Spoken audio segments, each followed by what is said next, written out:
that you couldn't really tell. And you know, if you're a hoaxer, shaky cameras are the best thing that you've ever Mm-hmm. you know, just shake your hand around and that's it. So what I did was, you know, anybody with an Apple can do this. Just take that frame, just take that little clip and download it to your computer.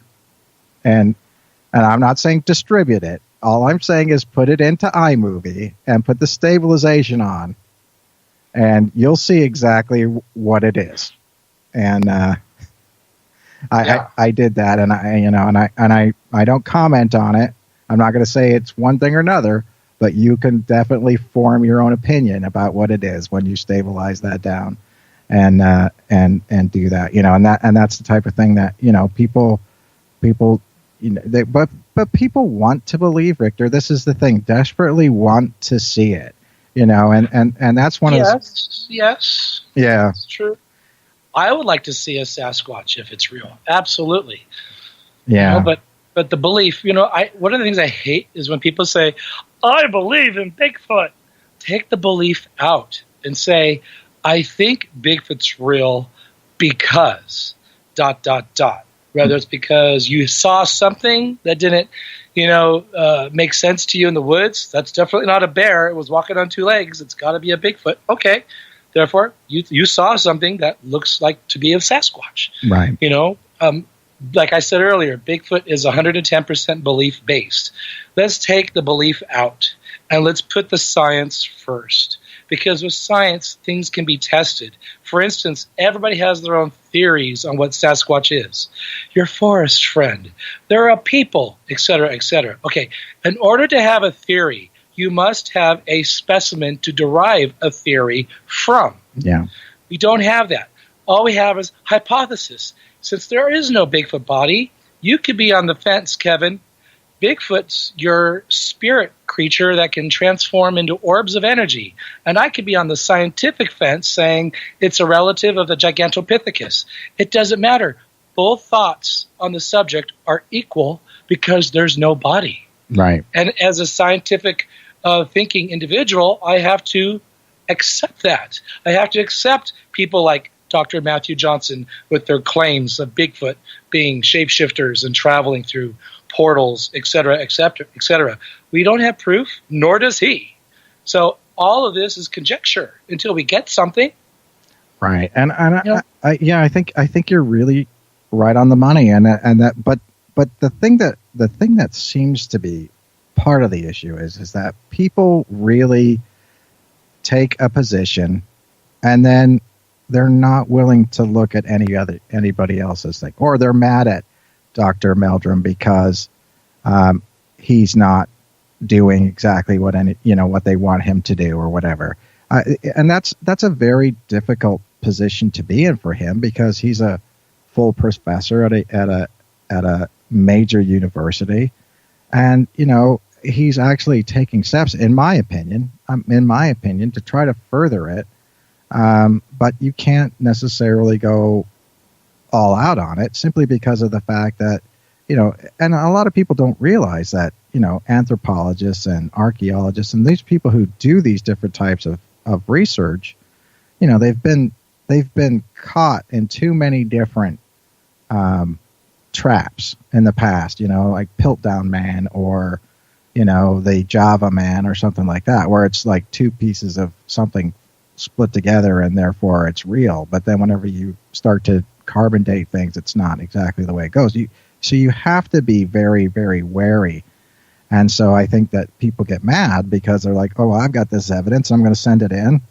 And then if he doesn't accept that right off the bat or wants to do extra testing on it, then they get angry. Well, but that's how science works, you know. That exactly.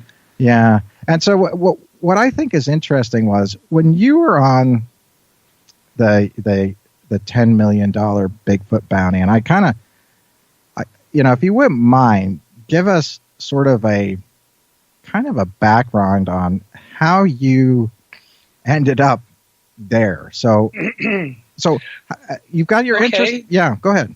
All right. So at the time, Justin Smea's alleged Bigfoot kill in the Sierras was pretty much reaching its peak in the Bigfoot world. And it was highly controversial, and people were divided on it. People were calling Justin a murderer. People were, calling him a hoaxer. I mean, it was wild.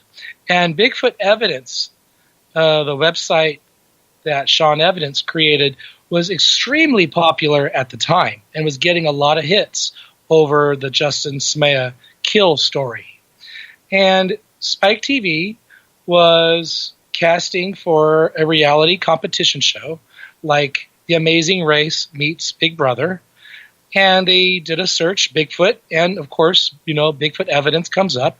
So they reached out to Sean Evidence, Bigfoot Evidence, and said, we're casting a show. Can you maybe send us a few people that you think might be interesting for it? And Sean said, oh, you need to see Richter. And Spike TV said, why? And Sean said, because he's gay. So I did not know I was outed to Spike TV in the first place. So when Sean and my friends Ro and Justin let me know about Spike wanting to talk to me, they let that little bit out. They didn't say, oh, by the way, we told him you were gay. So when I'm sitting in front of the webcam doing the interview like I am with you, with the casting director, the first thing out of her mouth was, Richter, you're a gay man. Why are you into Bigfoot? And I'm pretty witty, and I immediately came back at her with, hey, he's big and hairy. Sign me up. And when I said that, she was laughing so hard, she almost fell out of her chair. Right. And so that's what piqued their interest in me. Plus, the producer of the reality show, who had created other shows like The Amazing Race, he likes to have a good mixture of people, black, white, gay, etc., etc. Right. And so I was the token gay guy.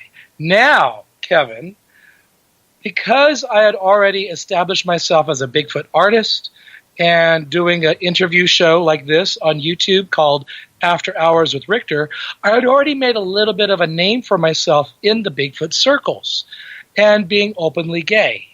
And some people took it as a smite that I was cast on the Bigfoot competition show over them because so-and-so has spent hundreds of hours in the woods this month alone. Why would they cast a queer like him? He hasn't been out in the woods. He's a city boy. Well, that's exactly why they wanted me, is because I've been a Bigfoot nerd, book nerd, my whole life. I've gone camping, yes, but I've never gone, quote-unquote, Bigfooting. So a lot of people were upset by that. They thought they were entitled to the show, when in fact their personalities didn't quite match up with what the producers were wanting. Right. So I became the bad guy. Yeah. So people started targeting me and telling me that I needed to die of AIDS, that someone needed to throw a